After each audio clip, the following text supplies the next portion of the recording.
Le paysage est partout pareil, indéfiniment. Il n'existe plus. Les musiques se succèdent, les styles se mêlent, s'annulent. Reste la fuite, éperdue, direction bloquée sur nulle part, un pur mouvement, le sentiment d'un voyage immobile, obsessionnel, qu'on pourrait même faire semblant de croire intérieur, ou presque.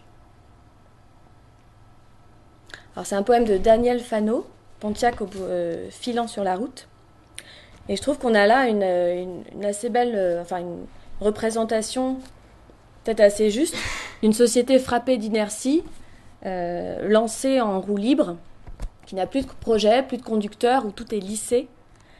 Et c'est un peu cette idée que la recherche de la croissance infinie se traduit par un mouvement de transit infini, où finalement mouvement et immobilité se confondent. Et alors dans cette situation-là, on peut être tenté de sombrer dans l'attentisme, comme dans un poème de Jean-Louis Kézergue, En grève. Je m'assois par terre, je mets les doigts dans la prise électrique et j'attends, patiemment, que le courant revienne. Alors quand on attend comme ça que le courant revienne, on subit forcément un peu la situation et on s'expose soit à l'irruption soudaine d'un retour à la normale, d'une amélioration, ou à l'irruption soudaine de la catastrophe, sans préparation et justement sans transition. Et alors là, on est un peu comme le poète finlandais Pentti Olapa dans la maison la nuit. La plaque terrestre tend l'échine toute la nuit. La maison craque et gifle ses fenêtres ouvertes. Un vol de moineaux jaillit du grenier, la lune luit. Je me promène avec mon chien, nous nous arrêtons. Par quelque grâce, l'effroi ne nous touche pas. Nous n'entendons même pas le grondement quand le pilier s'effondre sous la voûte du ciel.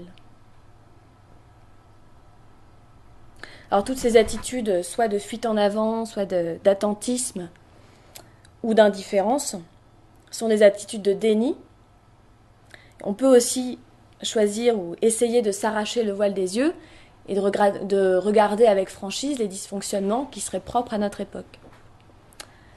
Essayer de saisir en fait ce qui se joue à ce moment historique précis, comme Michel Houellebecq dans un de ses poèmes Dans l'air limpide. Certains disent « Regardez ce qui se passe en coulisses. Comme c'est beau, toute cette machinerie qui fonctionne. Toutes ces inhibitions, ces fantasmes, ces désirs réfléchis sur leur propre histoire. Toute cette technologie de l'attirance. Comme c'est beau. Hélas, j'aime passionnément, et depuis toujours, ces moments où plus rien ne fonctionne. Ces états de désarticulation du système global qui laissent présager un destin plutôt qu'un instant, qui laissent entrevoir une éternité par ailleurs niée. Il passe, le génie de l'espèce. Il est difficile de fonder une éthique de vie sur des présupposés aussi exceptionnels, je le sais bien. Mais nous sommes là, justement, pour les cas difficiles. Nous sommes là, justement, pour les cas difficiles. Alors c'est un peu l'idée que, contrairement au poème de la voiture qui fuyait en roue libre, on n'est pas là pour se laisser absorber dans la contemplation d'un système et d'une fuite en avant, mais pour saisir les moments d'arrêt, les moments de friction où les rouages se grippent. Et si même on voit dans ces moments que la mécanique ralentit, une certaine notion de l'histoire ou du destin se remet en marche et réacquiert une réalité. Donc ce qui passe, ce qui meurt, redevient malgré tout un événement qu'on peut vouloir saisir au bon. Le génie de l'espèce passe, mais quelque chose se passe et il va falloir réinventer. Alors ces moments de recréation sont des moments de mouvement, mais pas forcément de lucidité. comme dans un poème d'Aïcha Arnaout. Tu n'es qu'une taupe. Alors creuse ton labyrinthe. Retourne à la glaise. Confonds-toi avec les ténèbres qui te guident.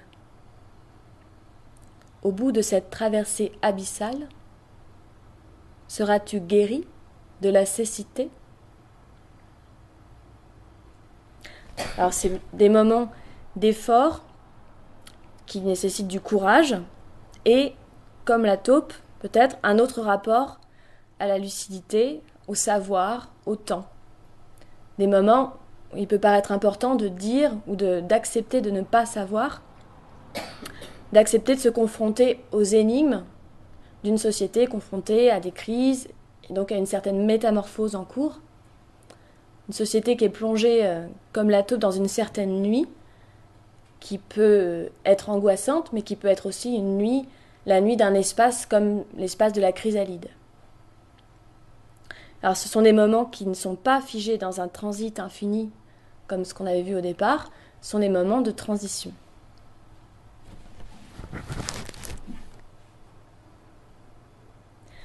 Quand ce sera la nuit, et toi, tout seul dans une limousine, quelque part sur une route de forêt, quand ce sera nuit noire, ô mon poète, aie garde d'allumer tes phares, appuie de toutes tes forces sur le champignon de la beauté, sans rien savoir, et sans souci du flot battant ton pare-brise, enfonce-toi, comme un noyé, dans la nuit rageuse qui grise. Tu as perdu la direction, le nord, l'étoile, les feux de position, et tu sens soudain un grand choc. Tu es couché. Tout près de toi dans la verdure, tu es comme 1000 petits trous de serrure qui regardent dans ta tête éclatée les éléments épars de la beauté. Et qui viendrait te chercher là, quand tu disposes de toi-même, secrètement, pour un destin qui ne peut plus te laisser seul?